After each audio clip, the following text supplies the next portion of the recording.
तो चलिए आइए, आपका स्वागत है कंसेप्ट क्लासेस एनएनआर अपना यूट्यूब चैनल। तो आइए हम बता रहे हैं क्लास 10 का आज बहुपद चैप्टर मैथमेटिक्स जो कि एक्सरसाइज 2 में है। तो सबसे पहले हम आपको ये बता रहे हैं, जो अभी तक मेरे चैनल को सब्सक्राइब नहीं किए हैं तो अभी मत कीजिएगा और पहले वीडियो देख लीजिए। उससे पहले यदि आपको समझ में आए, कंसेप्ट हो, लगे कि आपको हम कुछ सीख रहे हैं तो तब चैनल को सब्सक्राइब कीजिएगा और लाइक कीजिएगा। यदि नहीं समझ में आए तो लाइक के ही बगल में डिसलाइक रहता है, डिसलाइक भी कर सकते हैं आप। तो आइए तो फिर हम चलते हैं चैप्टर की ओर। तो चलिए हम देखते हैं बहुपद को। बहुपद क्या होता है? बहुपद को यदि हम संधि विच्छेद करते हैं तो बहुपद को यदि हम संधि विच्छेद करते हैं तो क्या होगा? बहु और पद। संधि विच्छेद करने पर ये नहीं समझिएगा कि बहुपद दो प्रकार के होते हैं, बहु और पद नहीं। ये संधि विच्छेद करने पर बहु और पद दोनों अलग अलग में हो जाते हैं। इसे या नहीं तो ऐसे लिखिए, बहुपद, बहुपद इक्वल टू बहु प्लस पद। संधि विच्छेद आप दोनों बहुत अच्छी तरह से जानते हैं। बहु का मतलब होता है अनेक, बहु का मतलब होता है अनेक। आप पढ़े होंगे संस्कृत में एक वचन बहुवचन। बहु का मतलब अनेक होता है और पद का मतलब होता है स्टेप, स्टेप। अब पद को समझना है, पद को समझना है कि पद होता क्या है। चर हो या अचल, चर हो या अचल, कोई भी जिसका एक वैल्यूड होता है। यदि हम x लिखें, यदि हम x लिखें तो x को x ही न बोलेंगे, x को x ही बोलेंगे और ऐसा नहीं है कि x को हम y बोल देंगे। चर हो या अचल जो कि ओनली फॉर एक में हो, एक में हो। अब वही कहता है पद। पद क्या होता है? सब कोई न कोई अंक हो या अल्फाबेट हो, सभी का एक न एक पद होता है, एक न एक अपना स्टेप होता है। कि वही बोलता है कि बहु, बहु मतलब अनेक पद हो, बहु मतलब अनेक पद हो, अनेक पद हो, अनेक पद हो। यानी कि ये बोलना चाहता है कि अनेक पद में है, अनेक पद में, कोई एक पद में नहीं है, दो पद में नहीं है, तीन पद में नहीं है, एक दो तीन चार पांच कुछ भी पद में हो सकता है। आइए फिर हम चलते हैं। पद के बाद जो होता है, पद को कितने भागों में विभाजित करता है? पद और बहु दोनों मिलकर बहुपद बना, पद और बहु दोनों मिलकर बहुपद बना। तो आइए फिर हम बहुपद के परिभाषा की, चलिए आप डिनोट कीजिए। बहुपद, बहुपद में चलते हैं। बहुपद का डिफिनेशन क्या होगा? सीधी सी बात बोल देंगे कि जिसमें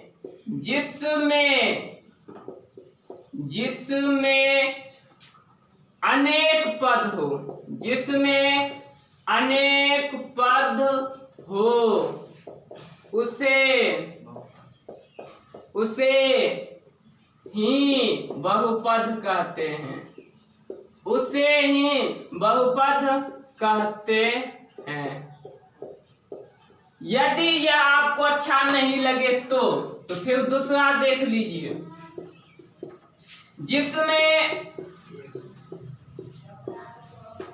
जिसमें दो या दो से अधिक, दो या दो से अधिक पद हो, दो या दो से अधिक पद हो, दो या दो से अधिक पद हो, उसे बहुपद कहते हैं, उसे बहुपद कहते हैं। चलिए तो आप डिनोट कर लिए होंगे कि बहुपद किसे कहते हैं? जिसमें अनेक पद हो, जिसमें अनेक पद हो। या ऐसे याद नहीं रखिएगा, कैसे याद रखिए? जिसमें दो या दो से अधिक पद हो, जिसमें दो या दो से अधिक पद हो उसे ही बहुपद कहते हैं। तो अब चलते हैं बहुपद के टाइप कितने।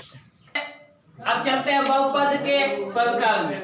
बहुपद के प्रकार में बहुपद कितने प्रकार के होते हैं? बहुपद कितने प्रकार के होते हैं? तो आप वीडियो को रोक के डिनोट कर लीजिए कि देखिए कि बहुपद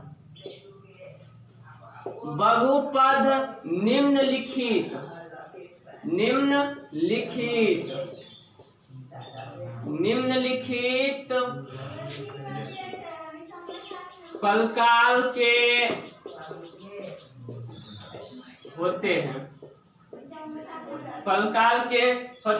तो चलिए पहला नंबर दीजिए और लिखिए रैखिक बहुपद।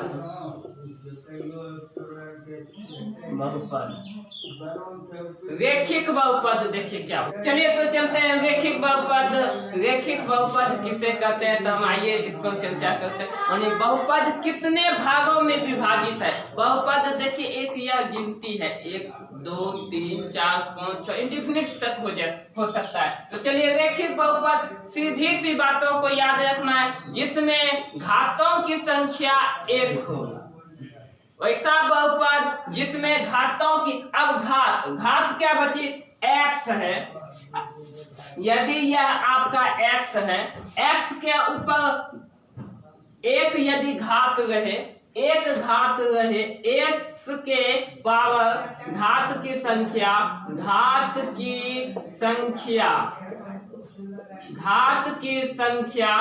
1 हो। जिस बहुपद में घातों की संख्या 1 हो, यदि आप ये दे दिए तो इसमें भी एक घात है। देखिए क्योंकि 1 को दिखाया नहीं जा सकता है, और दिखाता भी है कोई कि यह जिस बहुपद में घातों की संख्या 1 हो, जिस बहुपद में घातों की संख्या 1 हो, उसी बहुपद को ही रैखिक बहुपद कहते हैं। चलिए तो आप डिनोट कर लीजिए। कि ऐसा बहुपद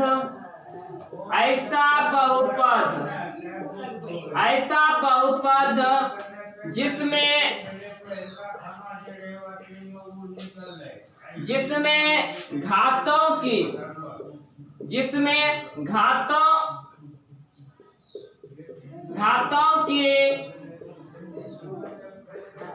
संख्या 1 हो, जिसमें घातों की, बहुपदों की संख्या नहीं, घातों की संख्या 1 हो,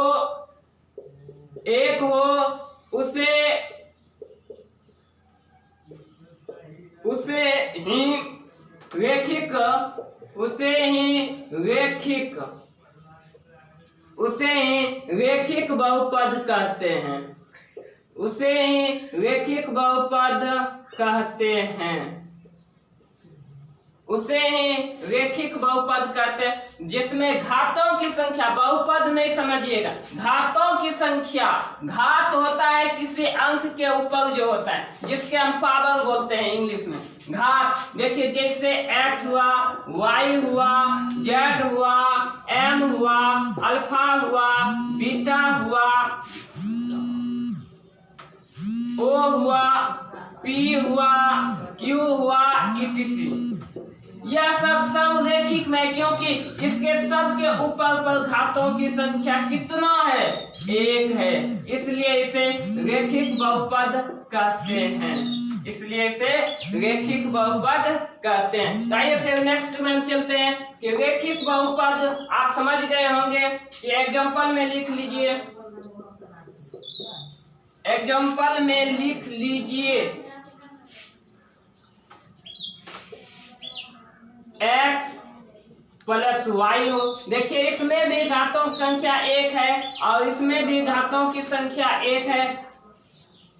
x माइनस m लिख लीजिए, इसमें भी घातों की संख्या 1 है और इसमें भी घातों की संख्या 1 है। देखिए x plus y plus z, इसमें भी देख लीजिए कि घातों की संख्या 1 है, इसमें भी घातों की संख्या 1 है, इसमें भी घातों की संख्या 1 है। उसके बाद आप ऐसे ही etc लगा दीजिए। आइए, हमें लगता है कि रैखिक बहुपद बहुत अच्छा से समझ गए होंगे, तो फिर हम चलते हैं अगले स्टेप पे। लिखते हैं द्विघात बहुपद। नंबर 2 दीजिए, बहुपद के प्रकार में नंबर 2 दीजिए कि द्विघात। पहला था कि रैखिक बहुपद, अब दूसरा है द्विघात बहुपद। तो आइए द्विघात बहुपद किसको कहेंगे? सबसे आसान तरीका सीख लीजिए कि बहुपद में, जिस बहुपद में सबसे अधिकतम घातों की संख्या, सबसे अधिकतम घातों की संख्या, सबसे अधिकतम बोल रहा है, यदि x plus y square plus x q plus m power 5, यदि n पावर 6। देखिए इसमें कौन सा द्विघात बहुपद? इस पे देखिए नहीं कुछ तो एक है, घातों की संख्या इसमें नहीं कुछ तो एक है, इसमें एक है, इसमें 2 है। घातों की संख्या, घातों को ऊपर में लिखा जाता है, जैसे आप इलेक्ट्रॉनिक विन्यास में लिखते हैं इलेक्ट्रॉनों की संख्या, या 1 है घातों की संख्या, और x के y के घातों की संख्या 2 है, x के फिर देखिए घातों की संख्या 3 है, m के घातों की संख्या 5 है, और n के घातों की संख्या 6 है। ऊपर जो लिखा जाता है जिसे हम बोलते हैं स्क्वायर में, वही है। अब बोलेंगे, यह बोलता है कि x square plus y square plus m। इसमें देखिए अधिकतम घातों की संख्या कितना है? तो 2 है, क्योंकि इस पर एक ही है ना, तो अधिकतम घातों की संख्या 2। जिस बहुपद में अधिकतम, अधिक से अधिक घातों की संख्या 2 होनी चाहिए, जिस बहुपद में अधिक से अधिक घातों की संख्या 2 होता है उसे ही द्विघात बहुपद कहते हैं, उसे ही द्विघात बहुपद कहते हैं। देखिए यदि ऐसा है तो देखिए यह द्विघात बहुपद होगा? नहीं होगा। क्योंकि इस पर देखिए घातों की संख्या 1 है, इस पर 2 है, और इस पर 3 है। हम क्या बोले हैं कि जिसमें अधिकतम घातों की संख्या सबसे अधिक यहाँ 3 है, सबसे अधिक 3 है, लेकिन यह द्विघात बहुपद नहीं होगा क्योंकि यहाँ सबसे अधिक 3 है। यदि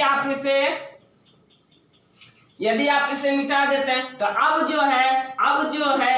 यह हो जाएगा द्विघात बहुपद, क्योंकि यहाँ 1 ही है और यहाँ अधिक है, 2 है। वही बोलता है कि वैसा बहुपद जिसमें घातों की संख्या 2 हो, वैसा बहुपद जिसमें घातों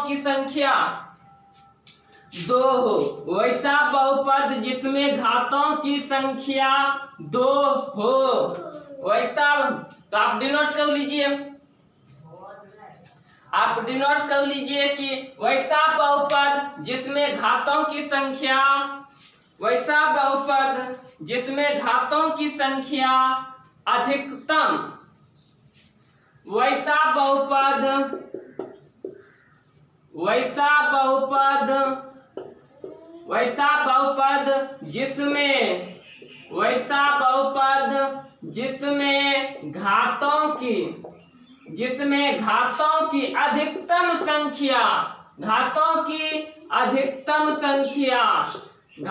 की अधिकतम संख्या, घातों की अधिकतम संख्या 2 हो, अधिकतम संख्या 2 हो, उस बहुपद को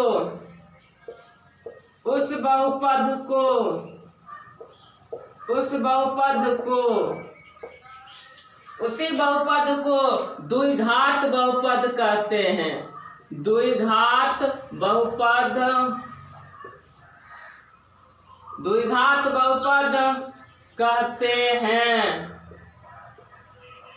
कहते हैं।